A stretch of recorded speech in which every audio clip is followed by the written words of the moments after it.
कर जोरूं विनती करूं, धरूं चरण पर शीस। गुरु जी राम देवानंद जी महाराज ने दियो नाम बख्शीश। कोटि कोटि सिजदा करूं, कोटि कोटि प्रणाम। चरण कमल में राखियो मैं बांदी जाम गुलाम। कुत्ता तेरे दरबार का, मोतिया मेरा नाम। गले प्रेम की जेवड़ी, जहाँ खेचो वहाँ जाऊं मैं। तो करो तो बावड़ू, दूर दूर करो तो जाऊं। जो राखो तो ही रहूं, जो देवो सो खाऊं।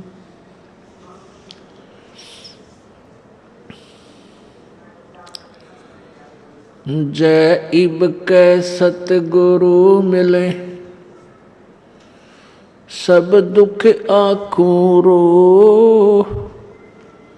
चरणों ऊपर शीस धरूं, कहूं जो कहनी हो।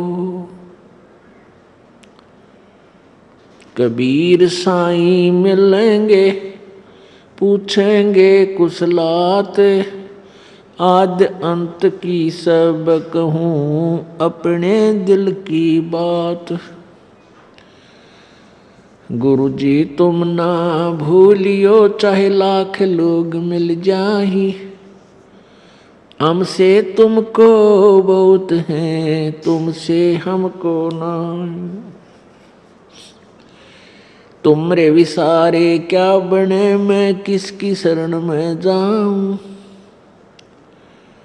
शिव ब्रंच मुनि नारदा, तिनके हृदय न समाऊं। अवगुण किए तो बहुत किए, करत न मानी हारे। बावे बंदा बख्श दियो, बावे गर्दन उतार। अवगुण मेरे बाप जी, बख्शो गरीब निवाज। जो मैं पूत कपूत हूँ, बोर पिता को लाज। मैं अपराधी जन्म का, नक सिख बरे विकार। तुम दाता दुख बंजना, मेरी करो सुबार।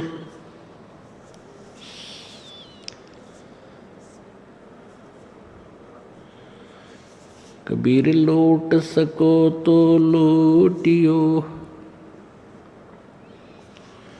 राम नाम की लूट। पीछे फिर पछताओगे, प्राण जाएंगे छूट। नहीं भरोसा देह का, विनस जावे छन माही। श्वास उश्वास में नाम जपो हो, और यतन कछु नाही। कबीर श्वास उश्वास में नाम जपो, व्यर्थ श्वास मत खो। ना जाने इस श्वास को भाई आवन हो के न हो। वो पृथ्वीपति चकवे गए, जिनके चक्र चलंत। ये रावण सरीखे कौन गिने, ऐसे गए अनंत। सर्व सोने की लंका होती, वो रावण से रणधीरम। एक पलक में राज बिराजीव, जम के पड़े जंजीरम। मन तू सुख के सागर बस रे भाई और न ऐसा यस रे। मन तू सुख के सागर बस रे भाई और न ऐसा यस रे। भाई उदय अस्त बिच चक्र चले थे ऐसी जन ठकुराई। उदय अस्त बिच चक्र चले थे ऐसी जन ठकुराई। चुन कर ईश्वर कल्प करी तब खोज न पाया राई। मन तू सुख के सागर बस रे भाई और न ऐसा यस रे। दुर्योधन से राजा होते संग इकोतर भाई। दुर्योधन से राजा होते संग इकोतर भाई। 11 अक्षौणी संग चले थी व देही गीद ना खाई। मन तू सुख के सागर बस रे भाई और न ऐसा यस रे। मन तू सुख के सागर बस रे भाई और न ऐसा यस रे। 60,000 सगड़ के होते कपिल मुनीश्वर खाए।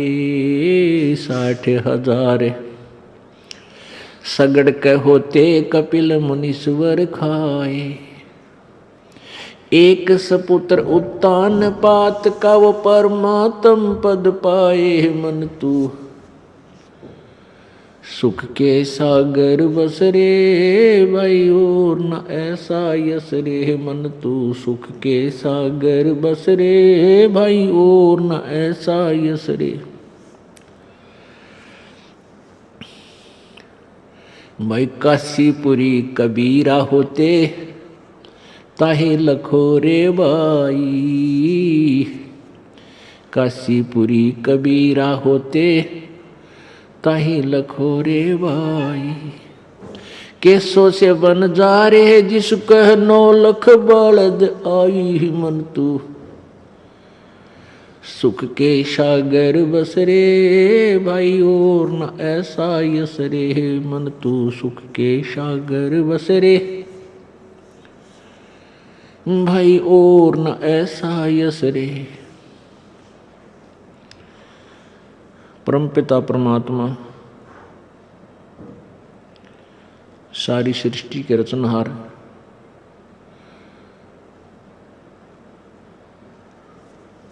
पूर्ण परमात्मा पूर्ण ब्रह्म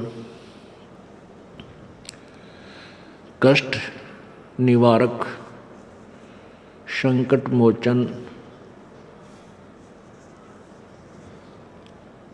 अंगहारी पाप नाशक वो कबीर देव हैं। वो कबीर प्रभु है। ये वही परमेश्वर हैं जो बनारस में काशी में 120 वर्ष तक एक जुलाहे की भूमिका करके अपने यथार्थ ज्ञान का अपने विषय में वास्तविक जानकारी का प्रचार वो स्वयं कर गए।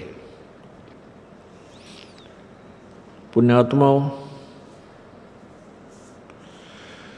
आप सभी काल के जाल में फंसे हुए हो और इस काल भगवान ने आपको बिल्कुल ज्ञानहीन बना दिया है। इस काल भगवान ने अपने को केवल यहीं तक सीमित कर दिया है कि संतानों उत्पत्ति कीजिए, उसके बाद इनकी परवरिश करो, फिर इनका विवाह कर दो और फिर आप बेशक मर जाओ। पुण्यात्माओं, संतान उत्पत्ति, इनकी परवरिश, विवाह शादी, जो भी फिर इन बच्चों के निमित्त इनके भाग्य में, उनके जीवन में जो कुछ भी घटना घटनी है वो पूर्व निर्धारित है। और हम सभी भी अपने प्रारब्ध को ही पूरा करने के लिए यहाँ आए हुए हैं। प्रारब्ध वो जीवन है, एक मानव जीवन या एक प्राणी जीवन है जिसमें पूर्व जन्म के संस्कारों का ही आपको भोग प्राप्त होता है। उसको आप भक्ति ना करोगे तो भी भोग रहे हैं, और भक्ति करोगे तो भी आप उस प्रारब्ध को तो भोग ही रहे हो। जो आपके प्रारब्ध में है वो तो आपको मिलेगा ही मिलेगा।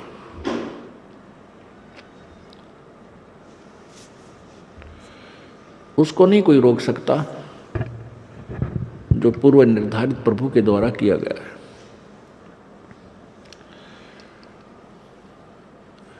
इसके साथ साथ हम परमात्मा की भक्ति साधना शुभ कर्म नहीं करते, ये हमारी भूल है। आज कोई दुखी है तो अपने पुण्य से, अपने पाप से, कोई सुखी है तो अपने पुण्य से। ये पुण्य और पाप कब हुए थे?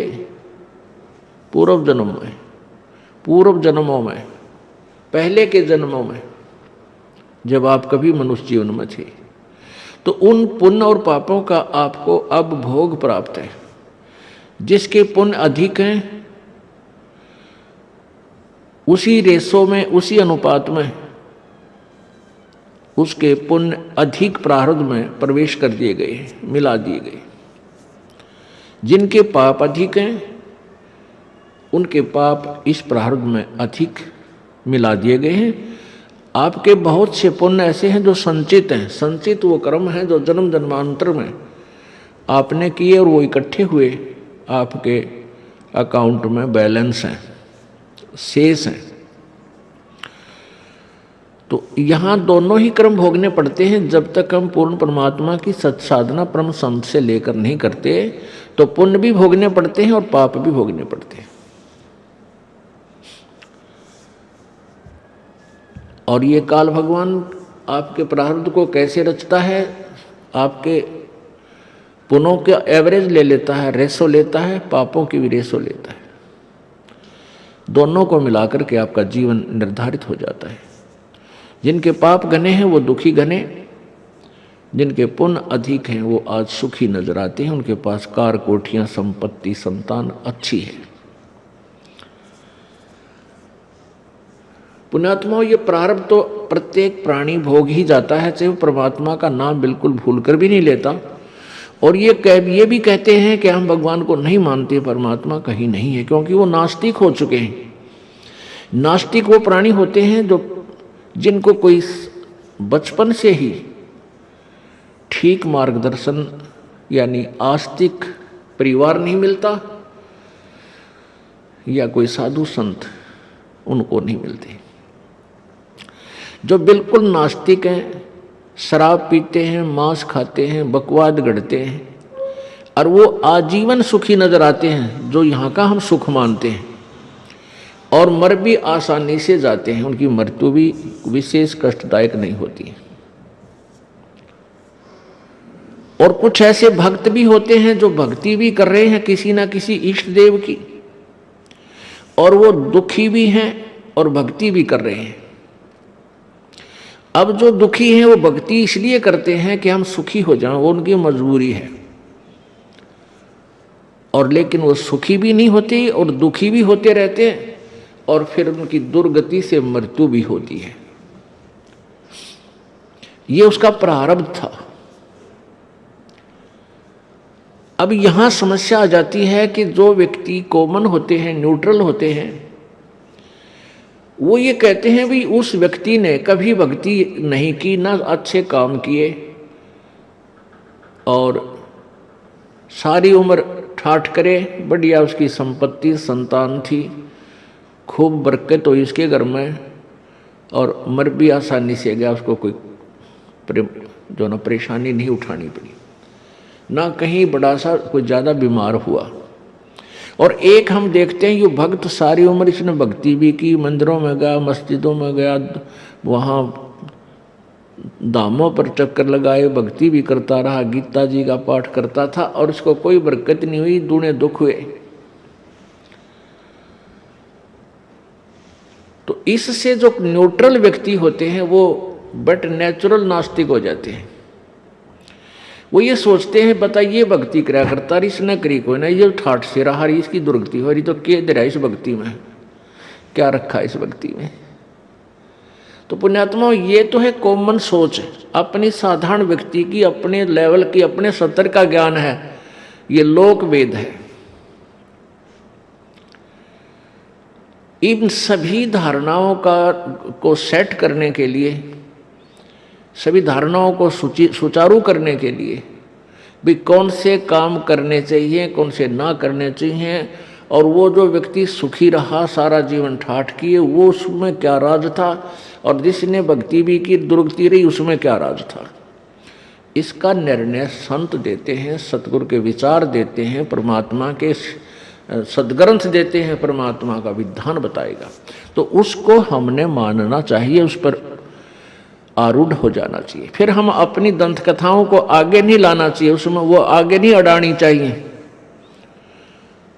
तो जब हमें पूर्ण ज्ञान होगा, तत्व ज्ञान हमें हो जाएगा, फिर ये सभी इस प्रकार की जो शंकाएं हैं ये मन में कभी नहीं उठेंगी। तो पुण्यात्माओं, प्रारब्ध तो प्रत्येक प्राणी अपना भोग ही रहा है और भोगता रहेगा। इसके साथ साथ हमने एक अति आवश्यक कार्य और करना चाहिए था जिसको हम नहीं कर पाए, कारण कुछ भी रहा। वो अति आवश्यक कार्य है परमात्मा परमेश्वर पूर्ण ब्रह्म की भक्ति, शास्त्र अनुकूल परम संत से लेकर के गुरु धारण बना करके, यानी पूर्ण संत, इन नकली संतों से, अधूरे जो कथित संत हैं, इनसे उपदेश लेने मात्र से भी लाभ कतई नहीं होगा।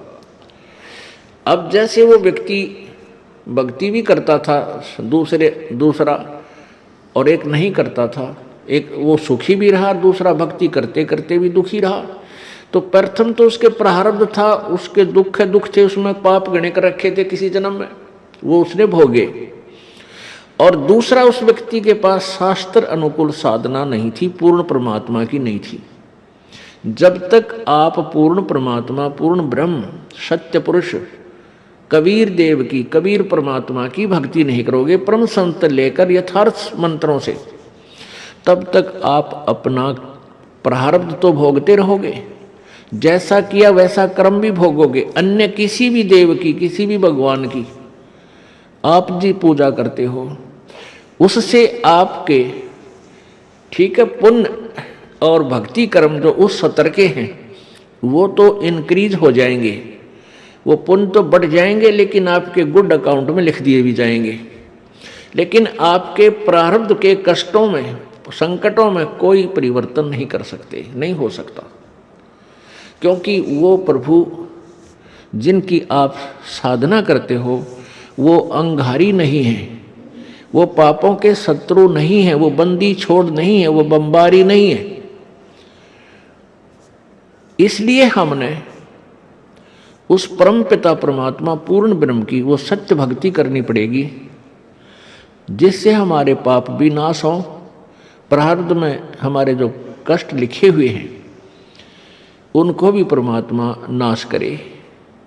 पुण्यात्माओं, परमात्मा की प्राप्ति भक्ति हम इसी उद्देश्य से करने लगते हैं कि प्रथम तो हम ये चाहते हैं कि भाई भगवान हमारा कल्याण करे, साधना भक्ति करने से हमारा कल्याण हो। कल्याण का क्या तात्पर्य है?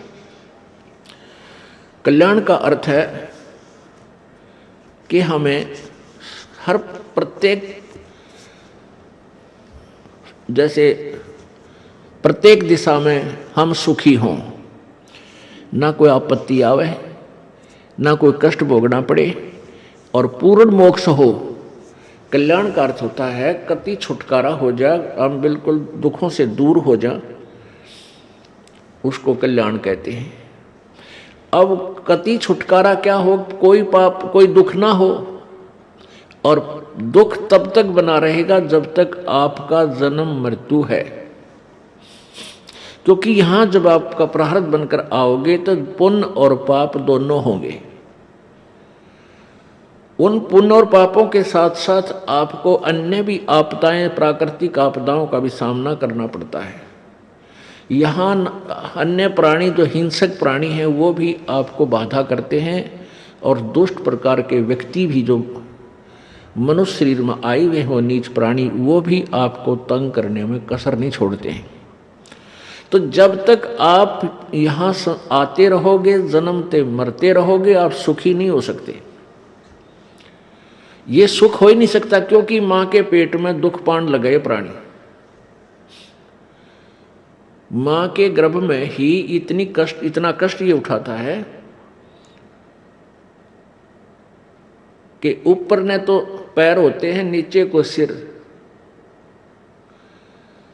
और फिर वो बच्चा अंदर उसको बहुत पीड़ा होती है। आत्मा जो है ये, इसके अंदर युगों युगों के संस्कार फीड हैं।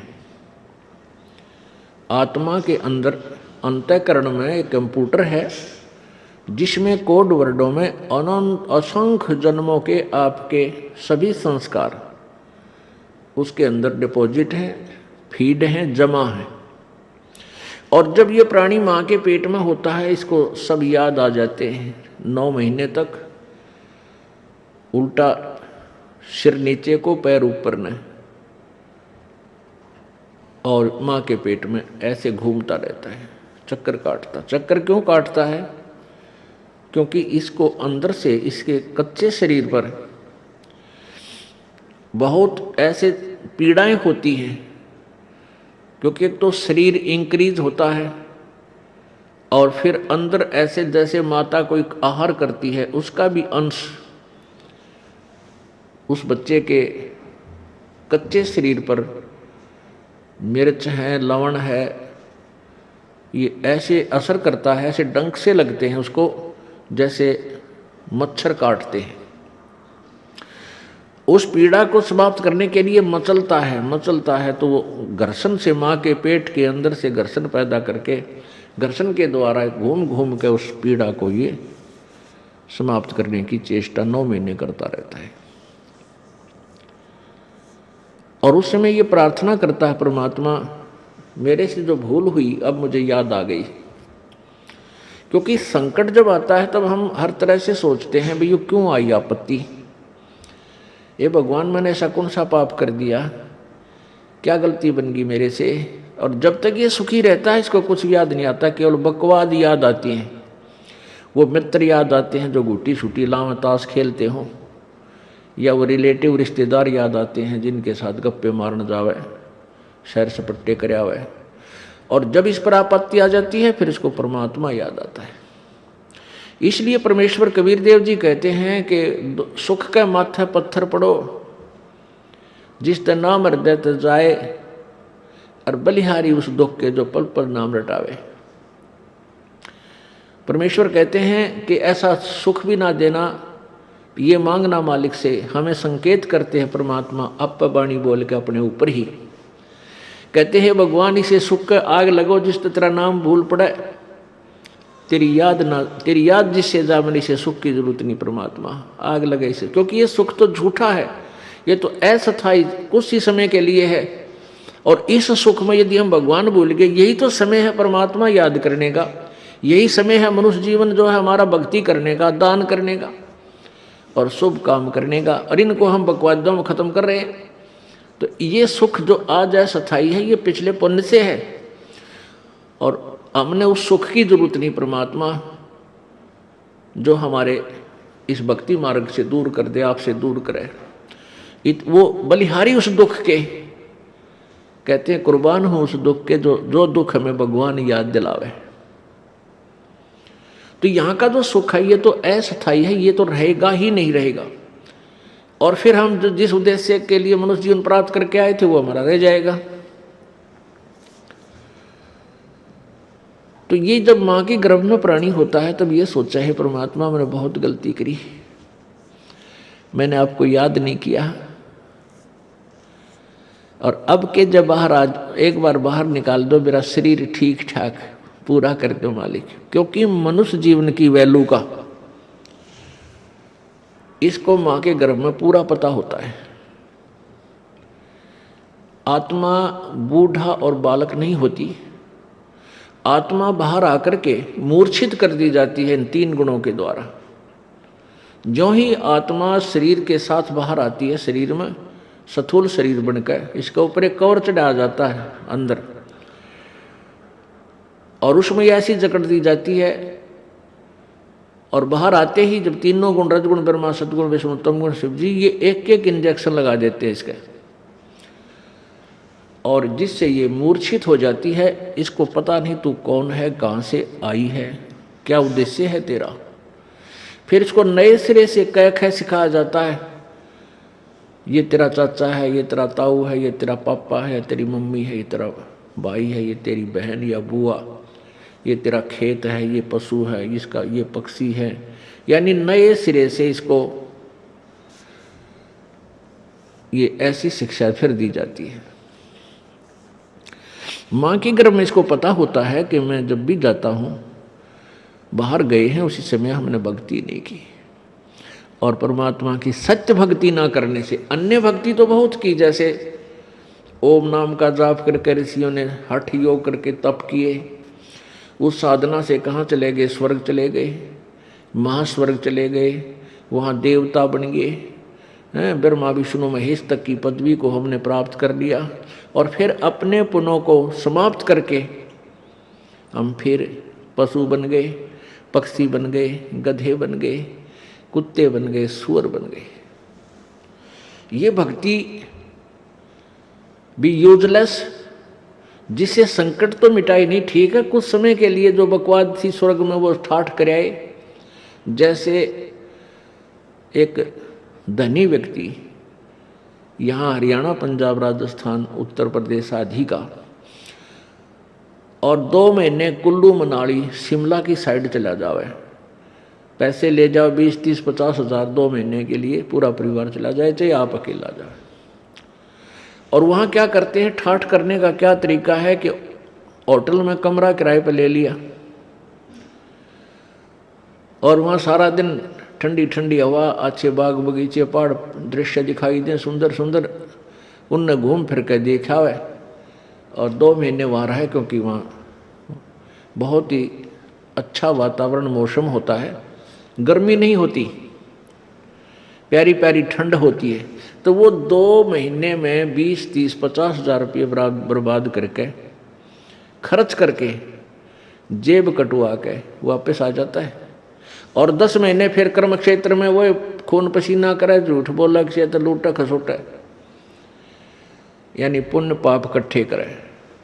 ऐसे ही ये मनुष्य जीवन है, जब तक हमें स्थायी स्थान नहीं मिलेगा, सतलोक प्राप्ति नहीं होगी, यानी पूर्ण मोक्ष नहीं होगा, जन्म मृत्यु सदा के लिए नहीं मिटेंगी, तब तक हमारा ये चक्कर पड़ा ही रहेगा। तो इस आत्मा को माँ के शरीर में ये भी पता पेट के अंदर ये भी पता चल जाता है कि जो साधनाएं मैं कर रहा हूं ये भी पूर्ण मोक्षदायक नहीं है, ये संकट निवारक भी नहीं है, और अब के पूर्ण संत की खोज करूंगा जो देवता बने हुए हैं। अब उन देवताओं को जब ये देवता पद प्राप्त करने की या स्वर्ग जाने की जो साधना करके चले गए, उसी साधना को ये अंतिम मान रहे थे, श्रेष्ठ मान रहे थे। तो वहां जाने के बाद फिर इनको याद आता है कि वेदों में लिखा है, क्योंकि जिन ऋषि महर्षियों ने वेदों अनुसार साधना की, और वो कहाँ गए, ब्रह्मलोक में, ब्रह्म की पूजा करने वाले ब्रह्मलोक में जाते हैं। और गीता जी अध्याय नंबर 8 के श्लोक नंबर 16 में लिखा है कि ब्रह्मलोक पर्यंत भी सभी आवागमन में है, जन्म और मृत्यु के अंदर है। तो इनको वहां पता चलता है अभी हमने वेदोनुसार साधना की, और हम यहां आगे चलो स्वर्ग प्राप्त हुआ, महास्वर्ग मिल गया, लेकिन यहां भी मृत्यु होगी, हम फिर जाएंगे इसे छोड़कर। तो वहां क्या इनकी आपस में कैसी चर्चाएं चलती हैं इन देवताओं की। कहते अभी हमने कोई पूर्ण संत नहीं मिला, हमारे को पूर्ण संत नहीं मिला, इस कारण से हम यहाँ तक की साधना की। तो वह आपस में चर्चा करते हैं, भाई पूर्ण संत और कौन होता है, कैसा होता है। फिर वहाँ परमात्मा पूर्ण ब्रह्म इनकी आत्मा को झंझोड़ते हैं, इनको याद दिलाते हैं कि तुम पढ़ा करते थे यजुर्वेद अध्याय नंबर 40 के और श्लोक नंबर 10 से लेकर 13 तक। उसमें लिखा है कि वेद ज्ञान देने वाला जो प्रभु है वो कहता है कि वो परमात्मा की, पूर्ण परमात्मा के विषय में यथार्थ जानकारी, वो जन्म लेता है या नहीं लेता है, वो साकार है या निराकार है, उसके विषय में जो जानकारी है वो किसी तत्वदर्शी संतों से पूछो। सुनो, तो वो तत्वदर्शी संत का ज्ञान उन वेदों से भिन्न है, इससे सिद्ध है। तो फिर ये वहां चर्चा करते हैं, भाई कैसे मनुष्य जीवन मिल गया, अब के जब मनुष्य जीवन परमात्मा दे देगा। कहते हैं हम पूर्ण संत की तलाश करेंगे जो वेदों से भी आगे का ज्ञान जानता हो।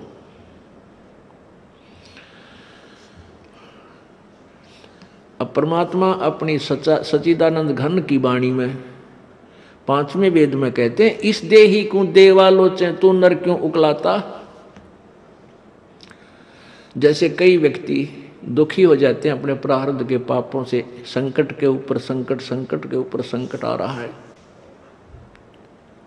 तो वो क्या दुखी होकर के क्या धारणा करते हैं, हे भगवान आत्महत्या कर लो। इसके विषय में परमेश्वर अपनी वाणी में कहते हैं, इस देही को और देवता लोचे तू नर क्यों उकलाता। इस मनुष्य शरीर को तो देवता भी तरस रहे हैं जो तुझे प्राप्त हुआ है, और तू इसने क्यों उकलाता है, यानी इसने क्यों छक लिया।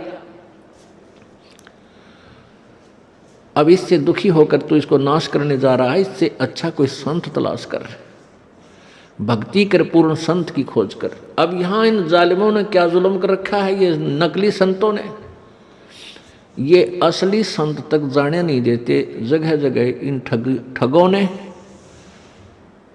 अपनी दुकानें खोल ली, ना इनको कह का पता, ना भगवान का पता, ना भक्ति का ज्ञान, और लंबे चौड़े आश्रम बना लिए और ऐसी मार्मिक बातें लिख दी। सचखंड की सड़क, वो तरह का जो सचखंड, सतलोक की सड़क माने सीधा रास्ता, पक्की, जिसमें कोई बाधा ना हो। तो श्रद्धालु तो फिर जाएगा भाई, जिसको रोग है, जिसको चाह है परमात्मा की, वहां जा फंसे नकलियां के पास। पूर्ण मोक्ष मार्ग इसी आश्रम में प्राप्त होता है। इस तरह के पता नहीं कितने संत बने हुए हैं। तो ये सबसे बड़ा काल का जाल है, ये नकली संतों का होना। तो कहने का भाव ये है कि देवता भी इस मानव शरीर को तड़फ रहे होते हैं कि कभी मानव शरीर मिले, पूर्ण संत खोज करूं और भक्ति करूं। जैसे आप हाथी को देखते हो, हाथी ऐसे सिर मारता चलता है। अब हाथी को नेक्स्ट जीवन, अगला जीवन दिखाई देता है कि इसके बाद मैं के बनूंगा, गधा बनूंगा या कुत्ता बनूंगा या सुअर बनूंगा या मानव बनूंगा। तो सिर मारता चलता है। किस समय सिर मारता है? जब वो पकड़ दिया जाता है, जब वो किसी मनुष्य के काबू आ जाता है, उसके ऊपर बैठ के इतना लंबा छुरा लेकर, अंकुश लेकर बैठ जाता है, उसका सीधा ठोकर जट बकवाद करता है, तो तब वो सिर मारता चलता है नो, खड़ा खड़ा भी सिर मारता रहता है। अब वो ये सोचता है वह बड़ा फंसा है, बहुत फंसा मैं, और जय इब का मनुष्य शरीर मिल गया तो पूर्ण संत की, पूर्ण परमात्मा की भक्ति करूंगा। पूर्ण संत की खोज करके और सही भक्ति करके अपना पीछा छुड़वाऊंगा। अब परमात्मा यहाँ क्या बताना चाहते हैं कि जो कुंजर सिर धुनत है, अगला जन्म सुझंत, इब कह हेल नर करत सेव पूरे संत। हाथी मन में सोच रहा होता है कि यदि अब की बार मनुष्य जीवन मुझे मिल गया तो पूरे संत की खोज करूंगा। अब परमात्मा फिर उसके ऊपर एक और कहते हैं कि हाथी अर्थात ये आत्मा मन के संयोग से इतनी ढीठ होगी। हाथी के विषय में कहते हैं कि हाथी तभी तक सिर पटक रहा है, धुन रहा है, जब तक यो बंद में आ गया और मनमानी इसको मस्ती नहीं कर पा रहा। इसलिए ये भगवान याद कर रहा है और ईब छोड़ दे इसने। अब इसको खोल दे यहाँ से और जंगल की तरफ कर दे। कति भगवान याद ना करे, उड़ा खावा केड़े के पेड़ा नर मार मस्तिर फुर फुर नहावर ठाठ करे नरी को बद करे, कति सर नहीं दोने ना इसका याद आवा भगवान, हालांकि इसको पता भी है।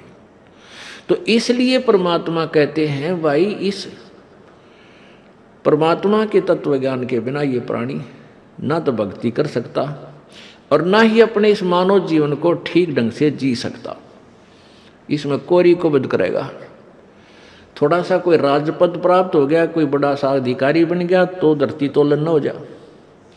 मंत्री, मुख्यमंत्री, प्रधानमंत्री, राष्ट्रपति बन जाए तो पता ना क्या सोच बैठा है और भूल जाता उसमें कि तू इंसान भी है, तू जीव भी है।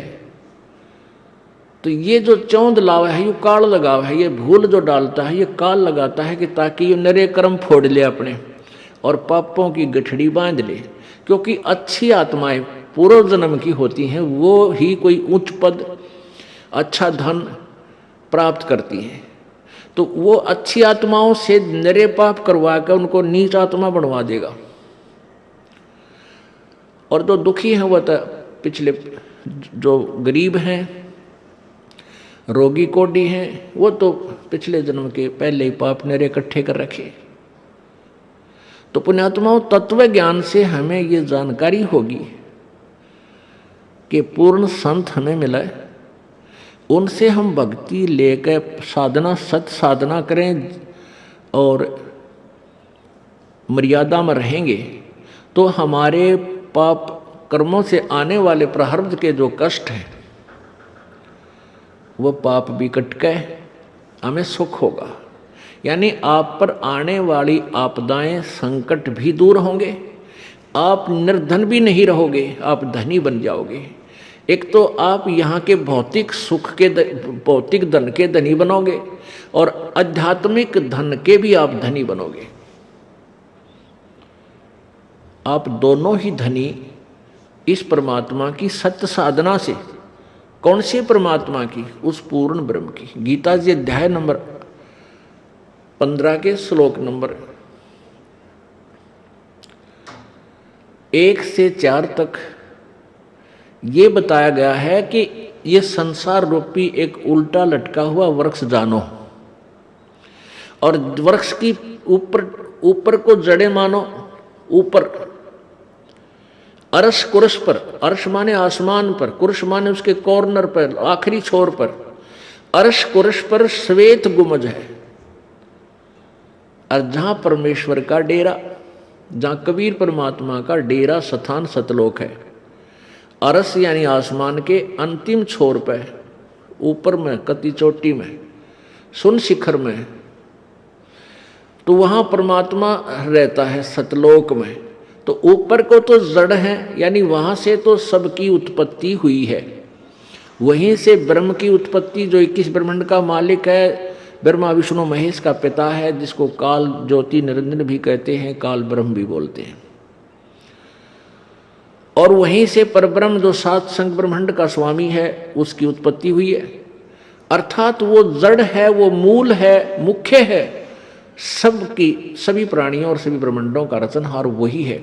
तो वो ऊपर को जड़ वाला, तो ये आदि पुरुष परमेश्वर यानी पूर्ण ब्रह्म रूपी तो जड़ समझो इस संसार रूपी वृक्ष की। और नीचे को ये तीनों गुण रूपी शाखा, रजगुण ब्रह्मा, सतगुण विष्णु, तमगुण शिव जी, ये शाखाएं हैं। बीच के जो और भाग हैं उनको काल ब्रह्म ने नहीं बोला गीता में।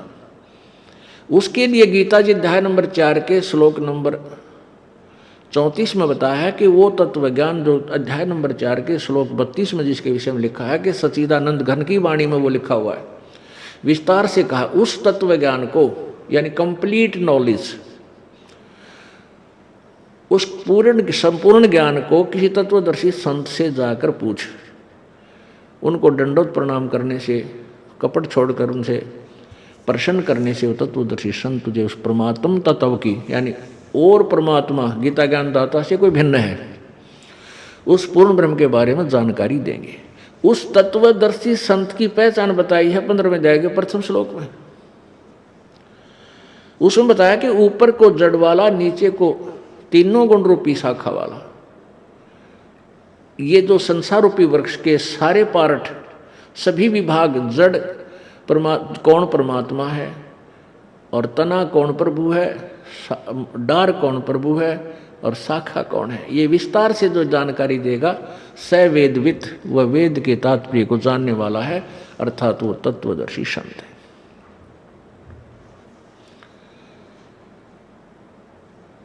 अपुण्यात्माओं, परमेश्वर स्वयं आए थे। आप आरती, आप साजे, आप किंगर, आप बाजे, आप ताल झां जनकारा, आप नचे आप देखण हारा। कह कबीर ऐसी आरती गाऊं, आपा मध्य आप समाऊं। तो परमात्मा स्वयं ही आए हैं। आप आरती नहीं होगा, आप साजे, आप किंगर, आप बाजे, आप नचे और आप देखण हारा।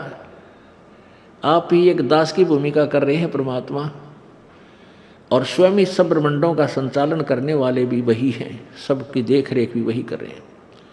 तो उन्होंने स्वयं ही आकर के ये ज्ञान बताया था, तत्व ज्ञान बताया था। उसमें वो क्या ज्ञान बताया था कि अक्षर पुरुष एक पेड़ है, निरंजनवा की डार, और तीनों देवा शाखा है, ये पात रूप संसार। उस परमेश्वर ने ही डिटेल बताई सारी।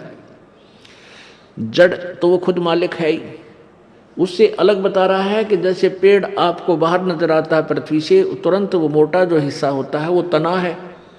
ये संसार रूपी वृक्ष का जो 7 संग ब्रह्मांड का जो अक्षेत्र है, उसका मालिक है, उसको तो समझो तना है, और वो है परब्रह्म यानी अक्षर पुरुष। उससे फिर आगे मान लीजिए तना का एक डार निकलती है मोटी, उसको समझो ये अक्षर पुरुष, अक्षर यानी सर पुरुष, यानी ब्रह्म ज्योति निरंजन कहो, इसे काल कहो। और उस डार के फिर 3 शाखा हैं, ये रजगुण ब्रह्मा, सतगुण विष्णु, तम गुण शिवजी रूपी शाखा, और फिर पात रूप संसार। इस विस्तार से जो बताएगा स वेदवित, वो तत्वदर्शी संत है। तो तत्वदर्शी संत की खोज करने के बाद उस परम पद परमेश्वर की खोज करनी चाहिए। जब तत्वदर्शी संत आपको मिल जाए, उसके पश्चात गीता जी अध्याय नंबर 15 के श्लोक 4 में कहा है कि तत्पश्चात परमात्मा के, उस परमेश्वर के उस परम पद की खोज करनी चाहिए, जहाँ जाने के बाद फिर संसार में लौटकर प्राणी कभी नहीं आता। और जिसने सारे ब्रह्मांडों की रचना की है, जिस भगवान ने, और गीता ज्ञानदाता कहता मैं भी उसी की शरण में हूँ, उसी की भक्ति करनी चाहिए। गीता जी अध्याय नंबर 18 के श्लोक नंबर 62 में कहा कि अर्जुन तू सर्वभाव से उस परमेश्वर की शरण में जा, जिसकी कृपा से तू परम शांति और शाश्वत स्थान अर्थात सनातन परम धाम को यानी सत्यलोक को प्राप्त होगा। वहां जाने के बाद फिर कभी जन्म मृत्यु नहीं होगी। वहां जाने के बाद प्राणी कभी लौटकर संसार में नहीं आते। 15वें अध्याय के 4थे श्लोक में स्पष्ट किया है। और इन 3 प्रभुओं के विषय में गीता जी अध्याय नंबर 15 के 16 और 17 श्लोक में स्पष्ट किया है। एक क्षर पुरुष, एक अक्षर पुरुष, यानी एक ब्रह्म, एक परब्रह्म, और ये दोनों ही नाशवान हैं। इनके लोगों के प्राणियों का भी सथुल शरीर नाशवान ही है, और जीवात्मा सबकी वो तो अमर है ही, गधे की भी है, कुत्ते की भी है। फिर 17वें श्लोक में 15वें अध्याय के गीता जी में कहा है कि उत्तम पुरुष है, पुरुष माने प्रभु, उत्तम पुरुष है तो अन्य परमात्मा इति उदाहरते हैं। और ये लोग तरनम आविश्य विभर्ति आवे ईश्वर है, कति स्पष्ट कर दिया है कि जो उत्तम पुरुष, पुरुष माने प्रभु, उत्तम माने श्रेष्ठ, यानी सही भगवान तो इन ऊपरलों से और ही ऊपर वर्णित 16वें श्लोक में वर्णित भगवानों अक्षर पुरुष और अक्षर पुरुष से कोई और ही है। और वही परमात्मा इति उदाहरते उसको भगवान कहा जाता है। और वही लोकत्रयम् आविश्य विभर्ति, तीनों लोकों में प्रवेश करके सबका धारण पोषण करता है। वो अव्यय ईश्वर है। अव्यय माने अविनाशी, वो वास्तव में अविनाशी परमात्मा है। तो पुण्यात्मा, हमने उस परमात्मा की भक्ति करनी है। उसकी भक्ति करने से हम पाप, जो हमारे प्रारब्ध में दुख हैं, उनसे भी छुटकारा होगा। हमारे जो प्रारब्ध में दुख हैं उनसे भी हमारा छुटकारा होगा। क्योंकि मासा घटे न चल बध है, वेद न लिखे जो लेख, सच्चा सतगुरु मेट करे ऊपर मारे मेखे। कहते हैं मासा घटे न चल बध है, वेद न लिखे जो लेख,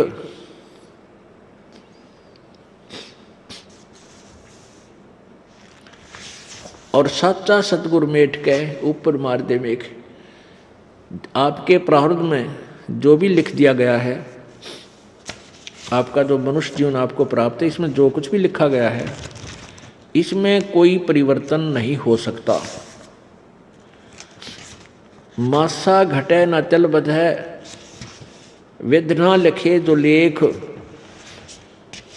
जो परमात्मा ने आपके भाग्य में लिख दिया उसमें कोई परिवर्तन नहीं हो सकता। कब तक? जब तक आप पूर्ण परमात्मा की भक्ति नहीं करोगे, परम संत की खोज नहीं करोगे, तब तक आपका प्रारब्ध का दुख, आपका संकट निवारण नहीं हो सकता। तो उसके लिए आपने संत की खोज करनी पड़ेगी, परम संत की। और परम संत हमें मिलेगा तभी हमारा छुटकारा होगा। पुण्यात्माओं, मानुष शरीर दुर्लभ है, मिले न बारंबार, और वही तरवर से पत्ता टूट जाइयो फिर नहीं लागे डार। इस सबसे पहले तो हमने इस मनुष्य जीवन की वैल्यू से, इसकी कीमत से परिचित होना चाहिए। ये कितना अनमोल है, ये कितना बहुमूल्य है। जब हम इसकी कीमत से परिचित होंगे तभी हम भक्ति कर पाएंगे। क्या बताते हैं कि कहता हूं कई जात हूं, कहूं बजा के ढोले, श्वास जो खाली जात है ये तीन लोक का मोल। एक मानव शरीर का जो श्वास है, ये एक श्वास भी कहते तीन लोक के तुल्य। क्योंकि हम तीन लोक, वह हमारे लिए तो बहुत बहुत ज्यादा है। इसलिए परमात्मा ने हमें समझाने के लिए उदाहरण दिया है ये, कि जैसे एक गांव का सरपंच बन जाता है, उसको सैकड़ों हजारों आदमी, सरपंच साहब राम राम, सरपंच साहब नमस्ते, इतनी प्रभुता हो जाती है उस व्यक्ति की, और वो फूला नहीं समाता। और जब वो बन जाए एमएलए, कोई व्यक्ति एमएलए बन जाता है, कुछ क्षेत्र का मुखिया बन जाता है वो, उसको तो फिर न जाने कितने व्यक्ति, कर्मचारी, अधिकारी सारे सलूट मारे, फिर वो फूल जाता है। और एक बन जाए मुख्यमंत्री एक प्रांत का, फिर तो कहना है कि वो तो धरती पर पाए ना टेके। और बन जाओ प्रधानमंत्री एक टुकड़े का, एक देश का, छोटे से का या बड़े का, तो उसके माइंड की सोच है, वो तो सातवें आसमान पर घूमता है। फिर वो अपने आप को जीव नहीं समझता, क्योंकि उसके शब्द में, उसके वचन से ही ना जाने सबके में हिलता नजर आता उसको। तो परमात्मा कहते हैं अगर पृथ्वी का एक राजा हो तो वो, उसकी कितनी प्रभुता होगी, उसके दिमाग में क्या सोच होगी, और उसकी कितनी वो अपनी वैल्यू समझता है। और ऐसे ऐसे पृथ्वी लोक, स्वर्ग लोक और पाताल लोक, इन तीनों का, इन तीनों की कीमत आप लगाओ कितनी होगी। और परमात्मा कहते हैं तुम्हारा मनुष्य जीवन का एक श्वास जब भक्ति बिना जाता है, सच्चे साधना बिना जाता है, तो इतनी कीमत है इसे एक श्वास के सिमरण की। अब इस कीमत को, इस मूल्य को केवल आप ही लगा सकोगे, अन्य व्यक्ति नहीं।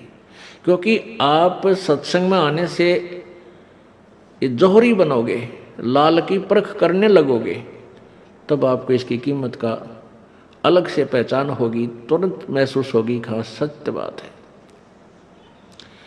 तो ऐसे महंगे मोल का एक सांस भी जावे और तीन लोग नहीं पटतरे क्यों धूल मिलावे। पटतरे माने बराबर नहीं। आप नित्यनियम में भी पढ़ते हो, अपने नित्यनियम के अंदर आपको बहुत कुछ विज्ञान है। विज्ञान माने तत्व ज्ञान है, विशेष ज्ञान है।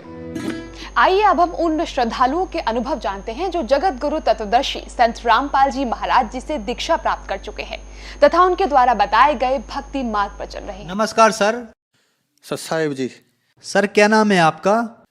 नरसिंह दास नाम है मेरा। मैं ग्राम मैना, तहसील चिन्नौर, जिला ग्वालियर, MP। सर संत रामपाल जी महाराज से नाम दीक्षा आपने कब ली?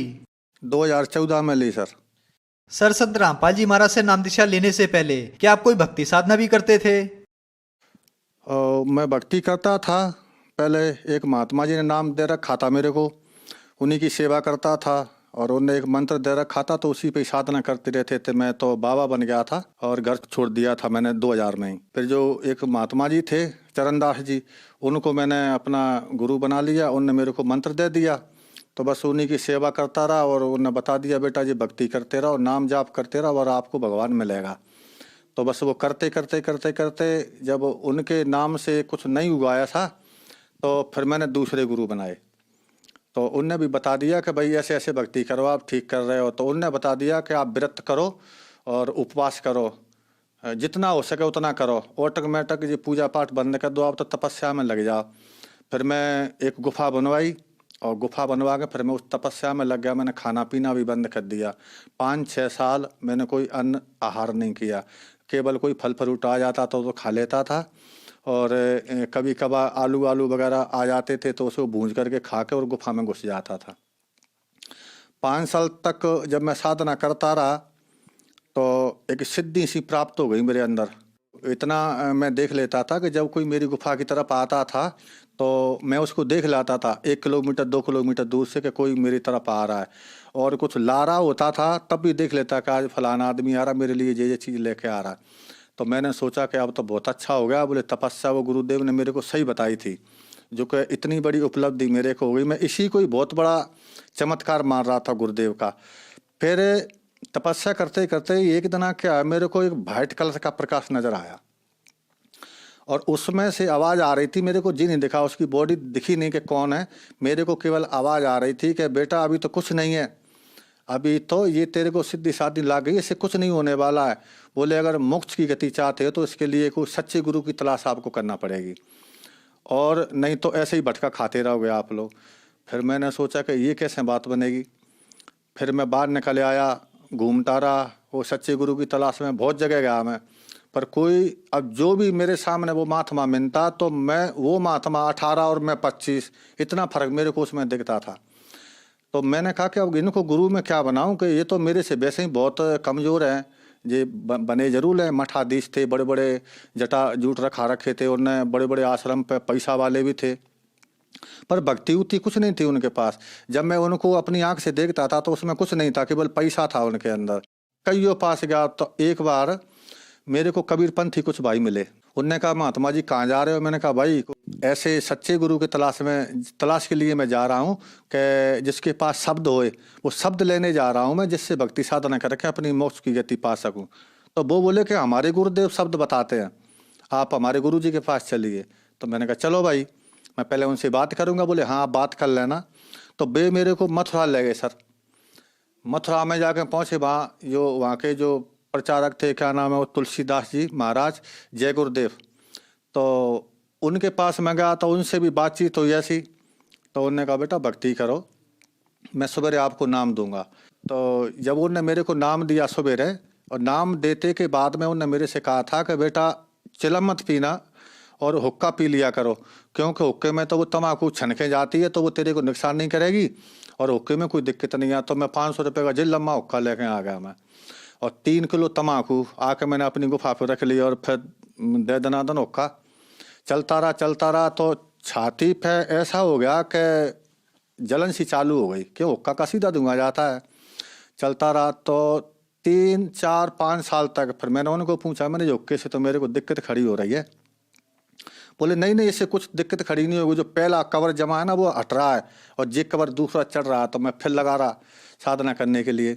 उनने बता दिया था मेरे को कि ऐसे कानों में उंगली डालना है और ऊपर सुनना है, इसको सब तेरे को सुनाई पड़ेगा, जो भी आवाज़ सुनाई पड़ेगी उसी को शब्द कहते हैं, उसको पकड़ लेना, बस उसी को सुनते रहना, सो तुम स्वर्ग पहुंच जाओगे। और मैंने कहा ठीक है। तो सर मैंने 8 साल उनकी साधना की। 8 साल में जो पहले जो मैं प्रकाश देखता था, लाल वाला है ना, पीरा वाला और जे है सफ़ेद वाला, तो वो पहले मैं जो आवाज़ें सुनता था, प्रकाश देखता था, वो तो चले गए, पता नहीं किस 60 में चले गए। और जय गुरुदेव जी ने जो बताई थी उससे कोई लाभ नहीं हुआ। जनता बहुत जुटती थी, हुक्का वाले आते थे पीने के लिए, आप हुक्का पिलाओ, हम 7:15 में हुक्का पीते थे। जो सीनियर थे ऊंचे बैठ के पीते थे, जो हमारे चेला चांटे थे, बहुत चेला बना रखे, तो वो नीचे बैठ के हुक्का पीते थे। हुक्का पी के वो अपने अपने घर चले जाते थे। एक दिन पर ऐसा ही लगा मेरे को, इससे तो भाई मरना ठीक है कि परमात्मा मिले नहीं।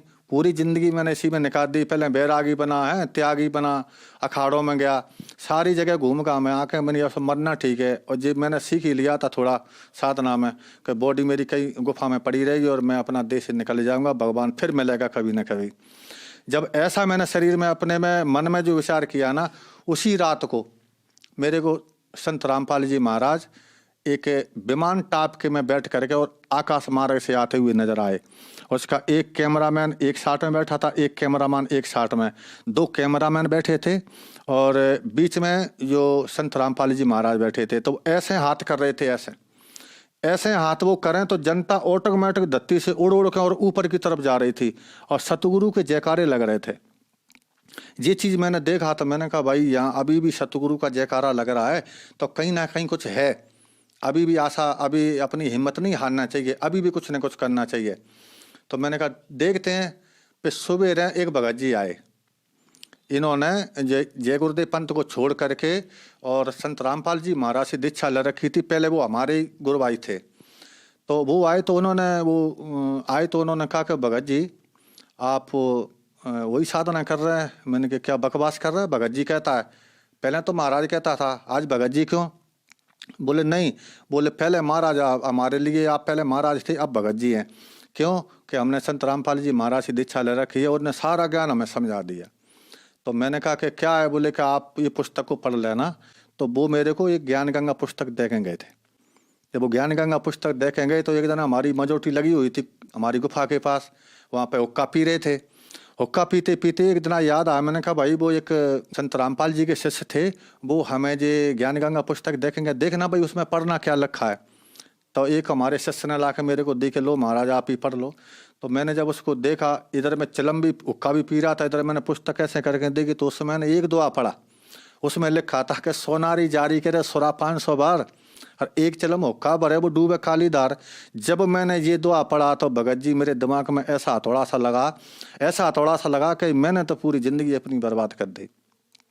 पता नहीं मैंने कितना भटका खाया, व्रत किए, उपवास किए, साधुओं की सेवा की, संत बन बैठा, सब कुछ हो गया, पर वो भगवान इतना चिलम पिला के मार दी, हमारी जिंदगी खराब हो गई। अब हमें कुछ प्राप्त होने वाला नहीं है, और लास्ट की जो पौंड जिंदगी बची वो इसमें हुक्का में चली गई। अब क्या होगा? हे परमात्मा आप बचाओ कैसे भी करके। तब संत रामपाल जी के शिष्य मेरे को पुस्तक देखें गए थे, वो भागीरथ दास नाम था उनका। मैंने उनको फिर बुलाया एक बार, मैंने कहा भगत जी आप आना एक बार। तो वो सवेरे आए, बोले क्यों पढ़ी पुस्तक? मैंने कहा भाई पुस्तक की बात तो ठीक है, वो तो पढ़ ली, जो संत रामपाल जी महाराज जो आपके गुरु हैं वो बात कर लेते हैं। बोले हाँ बिल्कुल आपसे बात करेंगे। तो मैंने कहा मेरे को ले चलो आप हरियाणा। तो उन्होंने कहा ठीक है चलो। 28 तारीख आई, 28 को हम यहाँ से चल दिए। 29 तारीख को सवेरे हम आश्रम बरवाला पहुँचे। वहाँ पहुँचे तो वहाँ जा कर के अंदर उन्होंने कहा मैंने कहा भाई पहले मैं बात करूंगा महाराज जी से, इसके बाद मैं नाम दे चल लूंगा। तो वो भगत बोले कोई दिक्कत नहीं है, बोले अब तुम सही जगह पे आ गए हो, आप पहले नाम लो, नाम लेके आप परमात्मा के दर्शन करना। फिर मैं वहाँ से संत रामपाल जी के यहाँ से मैंने नाम दीक्षा ली।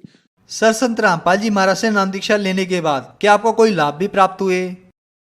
जैसे ही मैंने संत रामपाल जी महाराज से दीक्षा ली और नाम लेकर के जो परमात्मा के मैं दर्शन करने के लिए गया, जैसे ही संत रामपाल जी महाराज अपनी वहाँ से बाहर निकले भक्तों को दर्शन देने के लिए, तो जैसे ही मैं सामने ही खड़ा था, जैसे ही मेरे उनके ऊपर जो दृष्टि पड़ी ना, तो एकदम मैं ऐसा हो गया कि मन पर मेरे अंदर से कोई भूत निकल गया हो। तो एकदम ठंडक आ गई। वो परमात्मा संत रामपाल जी महाराज चले गए अपने भक्तों को हाथ रखते रखते आशीर्वाद देते देते। जब मेरी बारी आई तो मेरे पे आशीर्वाद नहीं दिया, मेरे सर पे उन्होंने हाथ नहीं रखा और ऐसे निकल के चले गए। तो फिर एकदम मैं रोने लग गया। मैंने कहा हे भगवान, आप जंगल में गए थे मेरे को लेने के लिए, आप मेरे को जंगल में से बुला करके जहाँ ले आए और जहाँ आपने मेरी बात भी नहीं सुनी। तो इतनी दूर से जब वो संत रामपाल जी महाराज लौट के आए और लौट के आए मेरे से कहा कि मैंने क्या नहीं सुनी बेटा तेरी, सब कुछ तो सुन ली। तो फिर मेरे को लगा कि भाई यहाँ जब पक्का काम है। तो उन्होंने कहा तुमने नाम दीक्षा ले ली? मैंने कहा नाम दीक्षा ले ली। बोले बेटा भक्ति करो। और जी हुलिया क्या बना रखा, मेरे बड़े बड़े बाल थे, बड़े बड़े जटा थे। तो मैंने कहा ठीक है, तो अब मैं भक्ति कर रहा हूँ। और उन्होंने कह दिया था कि अब तुमको कोई भूत ब्यादा नहीं सतावेगी। तो पहले बहुत से आते थे जिन भूत बेताल वगैरह, अब कोई नहीं आता और बढ़िया भक्ति हो रही है और बढ़िया साधना में लगे हुए हैं। और जबकि पहले मैं मरने के लिए जा रहा था, पहला लाभ तो यही है कि जब मेरा बिल्कुल ऐसे लकड़ी जैसा शरीर हो गया, व्रत करते करते उपवास करते करते, तो एकदम ऐसा नया जीवन मिला जो भक्ति साधना करने से। आज देखो मेरी बॉडी कैसी है, बिल्कुल जे लग रहा है मैं तो अभी घर से निकल के आ रहा हूँ। जब मैंने जी दीक्षा नहीं ली थी जब, तो पहले अगर आज भी मेरे को लोग देखते हैं तो वो पहचान नहीं पाते हैं कि आप वही हैं क्या। तो ऐसा हो गया था मैं, बिल्कुल मेरी अंदर की लीवर खराब हो गया था, क्योंकि 5 साल मैंने खाना नहीं खाया था। वो सुकड़ के इतना नेक हो गया था, तो उसमें आधी रोटी 1 रोटी जाती थी केवल बस।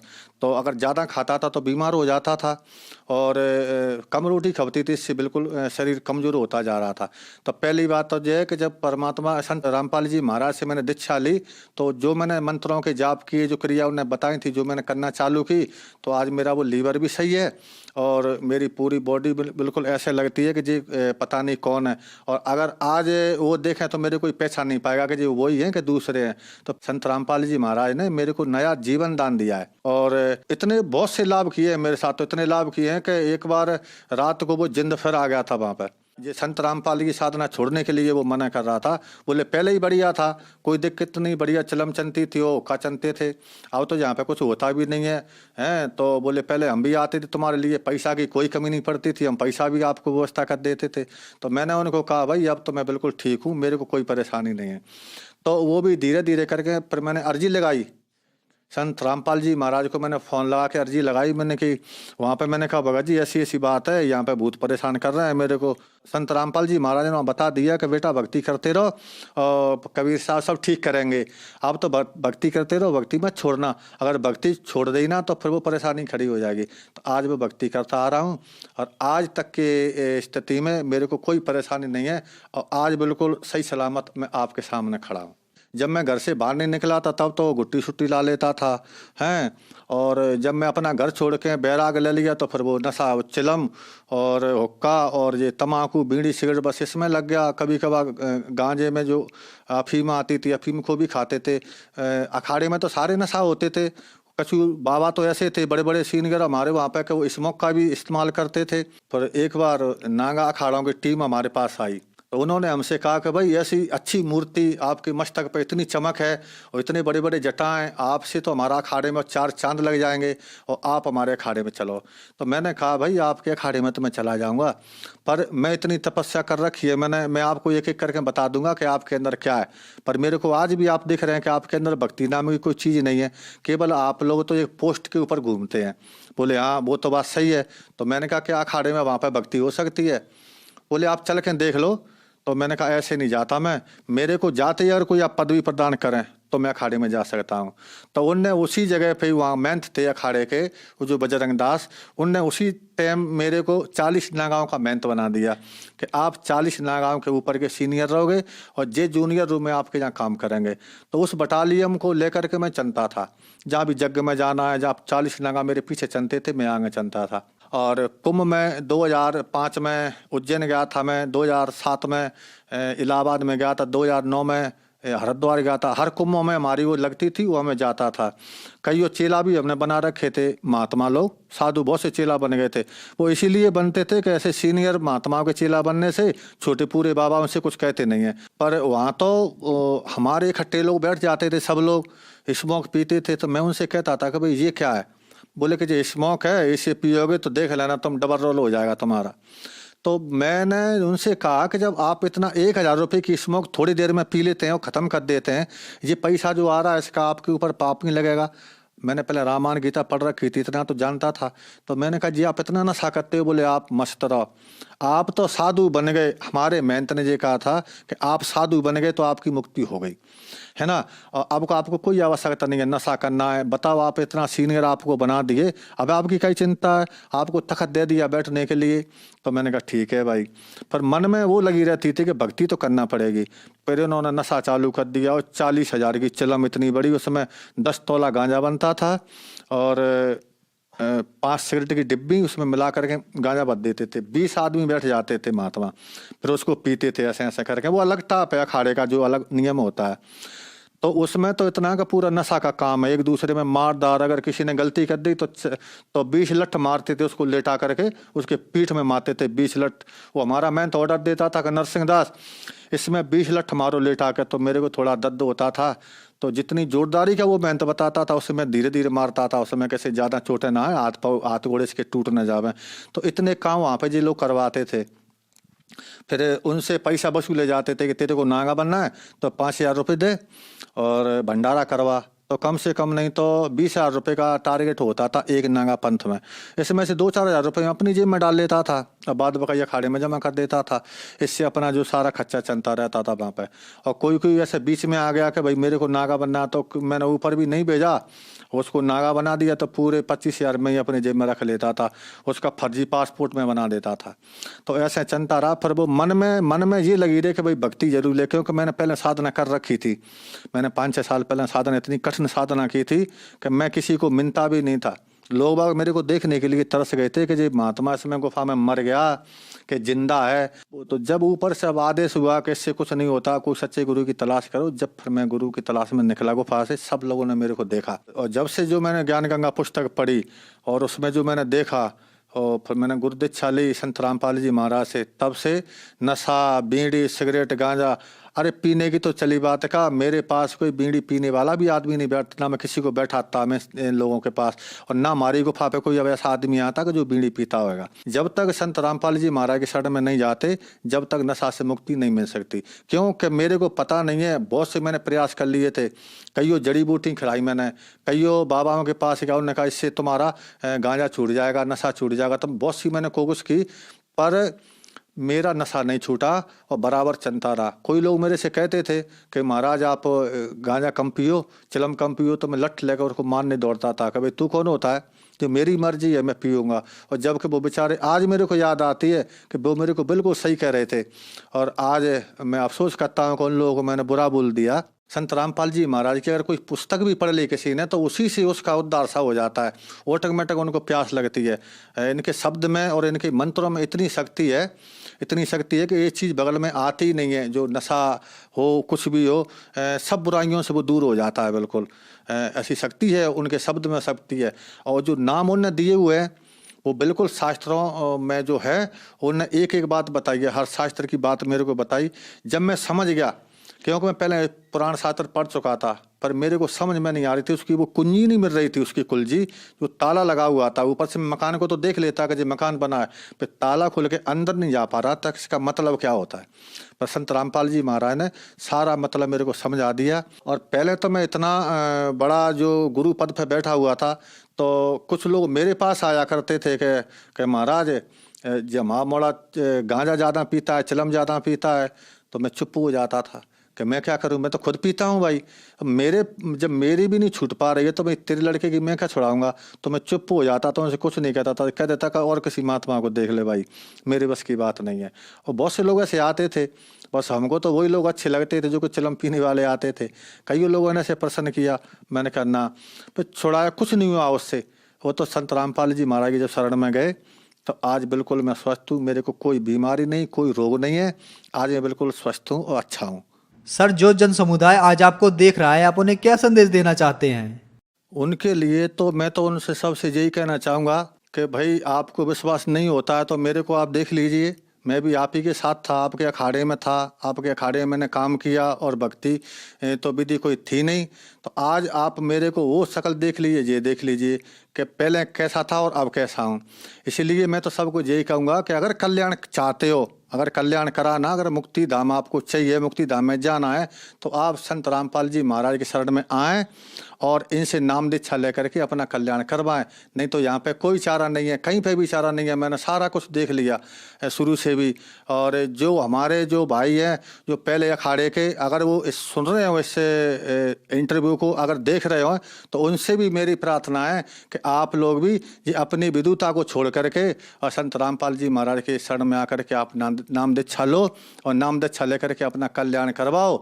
और नहीं तो बहुत बुरी दिशा हो जाएगी इस देह की। सबको ये प्रार्थना करूंगा कि इतना ये लोग अलग अलग जो विभागों में बट गए हैं, जो मेरे शिष्य भी थे पहले, ठीक है, जो गुरु भाई थे और मेहनत थे, मैं सबसे मेरा ये अनुरोध है कि आप आकर के और संत रामपाल जी महाराज की शरण में आएँ और अपने नाम दीक्षा लें और अपना भक्ति करें और अपना कल्याण करवाएं। मैं तो आपसे ये प्रार्थना कर रहा हूं कि आप 1 महीना ये भक्ति साधना करें, आपको अच्छा लगे तो आगे बढ़ जाना, अगर आपको नहीं अच्छा लगता, आपको फायदा नहीं हो इसमें, तो आप बेशक आप अपने वापस उसी अखाड़े के लिए लौट जाएं। क्यों कि मेरे को पता है कि 1 महीना का समय तो मैं आपको ज़्यादा कह रहा हूं। अगर आप ये 10 दिन भी इस साधना को करके देख लो, आपका नशा, आपकी जो गांजा, भांग, सिगरेट आदि वगैरह, इनका तो पता नहीं चलेगा। जैसे कि सूरज निकलता है तो रात का पता नहीं चलता कि वो किस दिशा को चली गई, इसकी जानकारी भी नहीं हो पाती कि रात है गई कहाँ। इसी प्रकार संत सतगुरु रामपाल जी महाराज से नाम दीक्षा लेकर के, और जब आदमी भक्ति करता है भगत अपनी, तो पता नहीं चलता उसको मेरे विकार कहाँ चले गए, उसे याद ही नहीं रहता कि मैं गांजा पीता था, कि सिगरेट पीता, तो पता ही नहीं पड़ता उसको। ऑटोमेटिक भगत जी अपने आप ही जो चला जाता है सब कुछ, कोई चीज़ बकाई नहीं बचती, सारा जो एमाल भरे होते हैं पूरे ऑटोमेटिक ही बाहर निकल जाते हैं। सबसे ही मेरा तो सबसे ये निवेदन है, प्रार्थना है सबसे, कि अगर मुक्ति चाहते हो तो अपने जो अहम को छोड़ करके परमात्मा संत सतगुरु रामपाल सत साहिब सभी भक्तों को, जो भगत मेरे चैनल में पहली बार आए हों तो चैनल को सब्सक्राइब और वीडियो को लाइक ज़रूर करें। सत साहिब।